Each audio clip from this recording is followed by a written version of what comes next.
Summer వచ్చేసింది కాబట్టి మనం అందరం కూల్ ఐటమ్స్ తీసుకుంటాం కదా. సో ఈ రోజు సేమియా పాయసం చేసేద్దాం, వచ్చేయండి. మనం ఇందులో సగ్గుబియ్యం అవన్నీ వేస్తాం కాబట్టి మనకి ఇది కూలే, బాడీకి నిజంగా చలవ చేస్తుంది. సమ్మర్లో బయట తిరగడం వల్ల ఆర్ తినే ఫుడ్ వల్ల మనకి వెయిట్ చేస్తుంది కాబట్టి ఇలా సేమియా చేసుకొని తాగితే నిజంగా బాడీకి చాలా మంచిది అండ్ బాడీ కూల్ కూడా అవుతుంది. సో నా స్టైల్లో నేను ఎలా చేస్తానో మీరు చూసేయండి. ఆల్రెడీ నెయ్యిలో డ్రై ఫ్రూట్స్ వేయించేసాం కాబట్టి అదే నెయ్యిలో సేమియా కూడా వేయించేసా అండ్ హాఫ్ అన్ అవర్ ముందు నేను ఈ బౌల్తో సగ్గుబియ్యం నానబెట్టాను.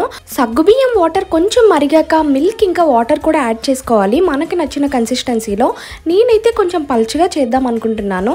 అది బాగా మరిగాక సేమియా కూడా యాడ్ చేసేసుకున్నాను. సేమియా బాగా కుక్ అయ్యాక షుగర్ కూడా యాడ్ చేసేసుకున్నాను. మనకు కావాల్సిన క్వాంటిటీలో షుగర్ యాడ్ చేసుకోవచ్చు.